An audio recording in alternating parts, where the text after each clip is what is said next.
De retour pour cette quatrième vidéo tutoriel, l'objectif de travail étant de comprendre comment procéder à un texturage de composants, voilà, de manière à obtenir une image en rendu photoréaliste. Et puis je vous proposerai une solution pour insérer votre coffret dans un fichier scène totalement paramétré que je vous laisserai en ressources, puisque j'ai pas prévu dans ce tuto de vous montrer comment paramétrer une scène, un rendu scène, puisque c'est une notion assez complète qu'on verra dans un prochain tutoriel. Allons-y, c'est parti. Alors c'est parti pour le texturage de notre premier fichier. On va utiliser le fichier côté. Double-clic sur le fichier. Voilà, donc le fichier s'ouvre. Vous pouvez donc accéder à la fonction d'application de texture dans Modify, Apparence, ou alors bouton raccourci clavier A. Donc il doit vous mettre un petit message d'erreur rapide, rien de grave, puisque vous êtes logiquement en fonction avec l'affichage des couleurs par défaut des composants. Bon, c'est pas très grave. Alors, une fenêtre d'apparence donc s'affiche. Et vous avez, bon moi j'ai fait un petit test avant donc j'ai plus de choses que vous, mais vous avez par défaut toujours une couleur qui est une surface mate grise qui s'applique par défaut à tous les composants du logiciel. Si vous faites un clic droit dessus, vous pouvez l'éditer et vous pouvez, si vous le souhaitez, modifier la couleur du composant par défaut. Vous pouvez également, en sélectionnant uniquement des faces à texturer, glisser, déposer une texture, une couleur, tout ce qu'il y a dans cette partie ici, là, et de venir modifier, voilà, face par face, le texturage. Ça permet d'avoir une édition plus précise. Ce qui est plus intéressant, c'est que dans cette partie de la fenêtre, vous avez toute une liste de textures prédéfinis dans Fusion. Alors vous avez du liquide, métal, etc. Bon, j'en passe et des meilleurs. Ce qui va nous intéresser, nous, c'est la partie Wood solide. Cette partie-là. Puisque l'intérêt du Wood solide, c'est de permettre un texturage automatique bois de fil et bois de boue en fonction de la géométrie de la pièce. Démonstration. Bon, elles sont classées par ordre alphabétique, hein, en anglais bien sûr. Il est possible que vous ayez à télécharger au début certaines textures en appuyant sur ces petites flèches. Alors nous allons texturer notre côté en H, 3D H, donc H c'est chaîne, glossy. Glossy, ça veut dire que la texture a un paramètre de réflexivité, ouais. C'est-à-dire qu'elle est brillante. Donc pour ce faire, on prend la texture et on vient l'appliquer. Alors là, je vais arrêter ce que je fais. Je vais l'appliquer à l'ensemble de mon composant, de mes faces du composant. Hop, j'applique cette texture. Voilà. Et donc, comme vous le constatez, vous avez un joli bois de fil et un joli bois de boue en fonction de la géométrie de la pièce. Ça, c'est hyper pratique. Clic droit. Il est possible ici de faire un clic droit et de venir éditer la texture. C'est pas le but de ce tuto, mais on peut vraiment faire plein de choses. On peut optimiser les ports ouverts, ports fermés. On peut vraiment dimensionner la texture, lui donner une couleur. Enfin bon, c'est très complexe. On fera un tuto très complet sur ce thème. Voilà, donc notre... ah là, j'ai pas... Ah oui, là, il faut que je remette en vue normale, voilà. Ok, donc notre pièce est texturée. Très bien, ça s'arrête là. J'enregistre mon fichier, je ferme. Et là, notre fichier d'assemblage du coffret vous demande une mise à jour. Et là, qu'est-ce qui va se passer? Les 4 côtés vont être texturés d'un coup, puisqu'ils ont été conçus avec une seule et même pièce d'origine.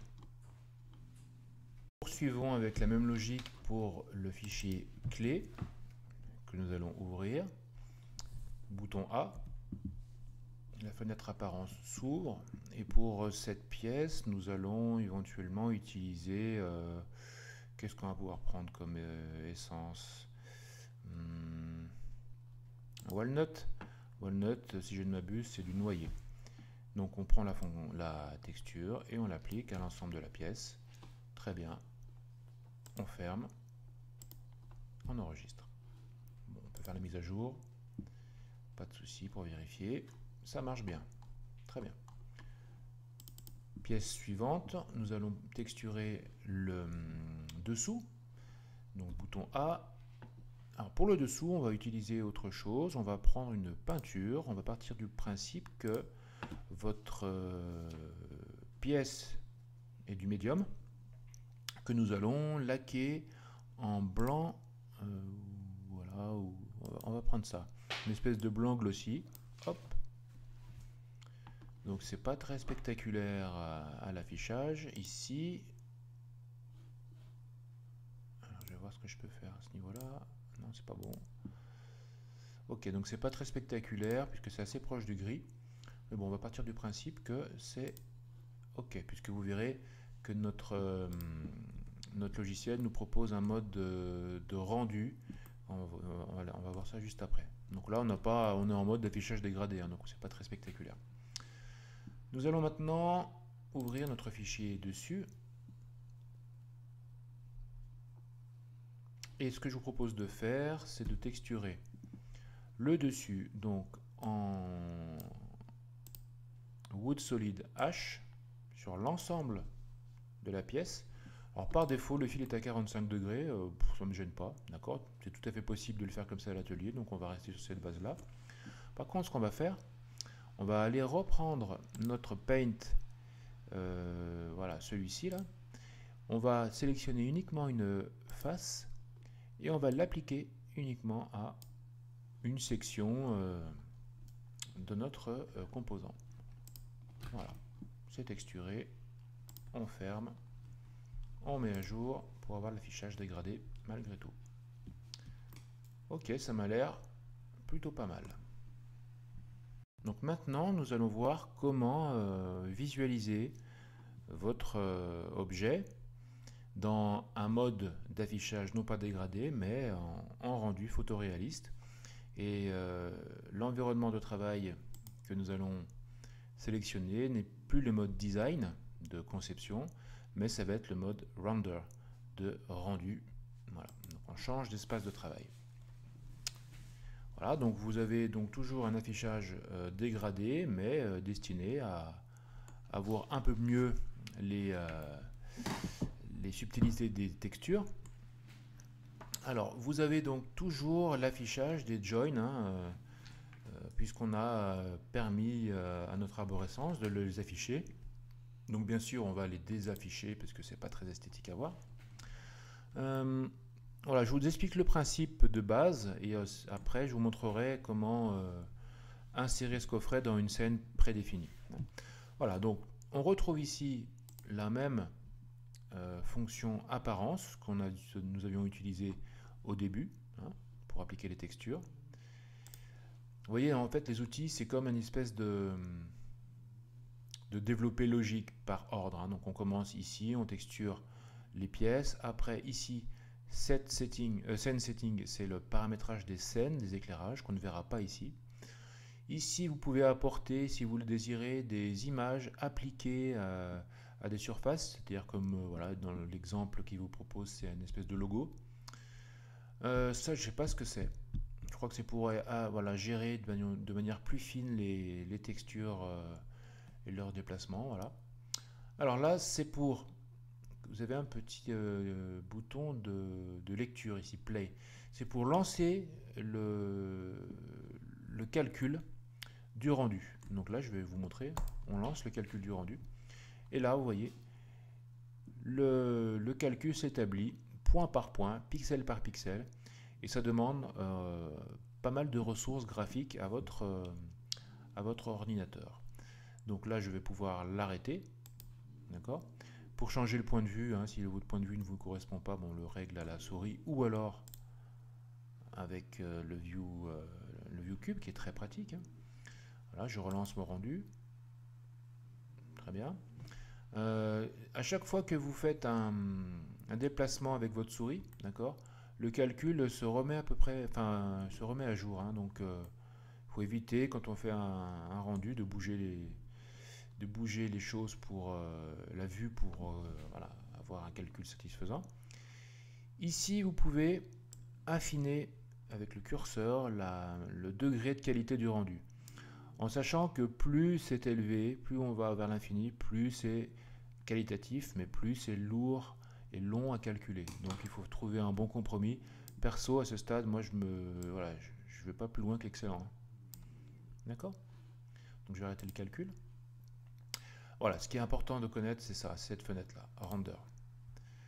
Alors, dans Render, vous pouvez donc choisir et personnaliser votre type et votre qualité de rendu. C'est là que c'est important en fait. Hein. Vous avez deux calculs différents. Le premier calcul permet en fait à chaque pixel calculé d'être calculé par la puissance de calcul du cloud. C'est-à-dire le calcul est sous-traité par Internet. Je vous conseille d'utiliser ça, si vous êtes connecté bien sûr. Ou alors, vous activez le rendu local, c'est-à-dire que c'est votre PC qui va calculer. Donc, selon votre configuration, c'est plus ou moins compliqué. Donc, Cloud Renderer.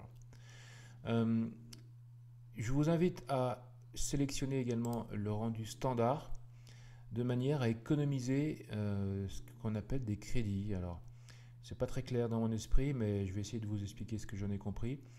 Chaque compte d'utilisateur Fusion a un pack de crédits, de bonus, hein, de points en fait, qui sont à chaque fois utilisés quand vous faites des rendus. Donc plus vous en faites, moins vous aurez de points et au bout d'un moment, bien sûr, il faudra passer à la caisse. Donc on économise ces crédits.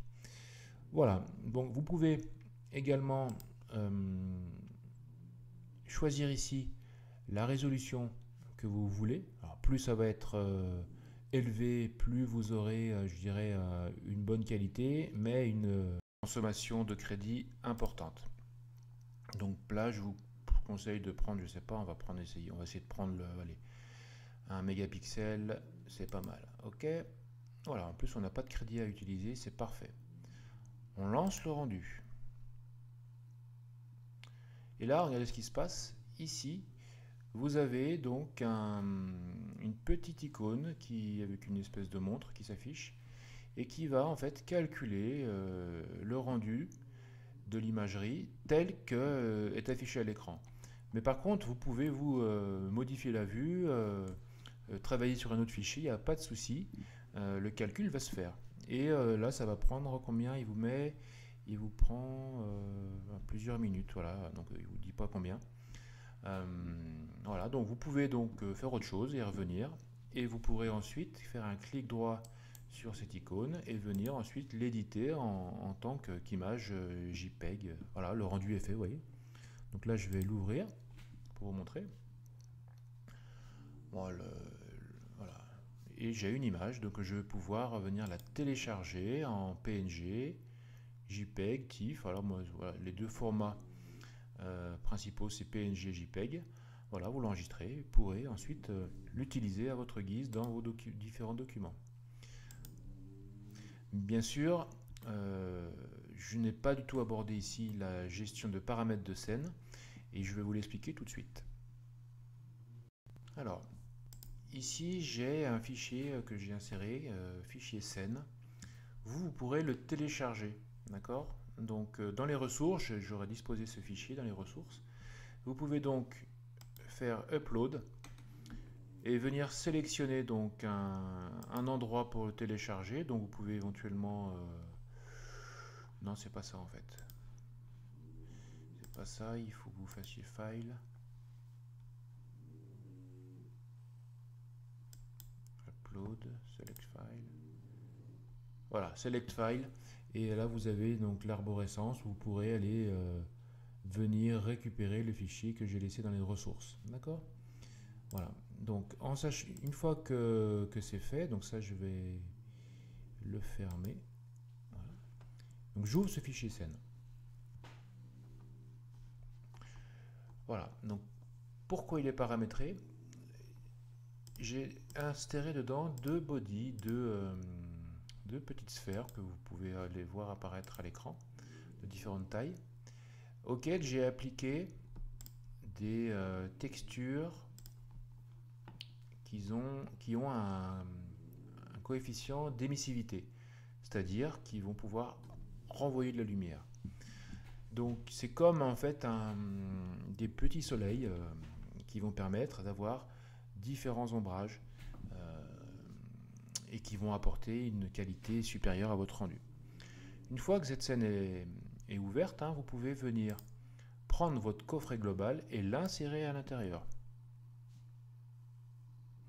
Ok, bien sûr il est mal positionné, donc on va aller changer son positionnement.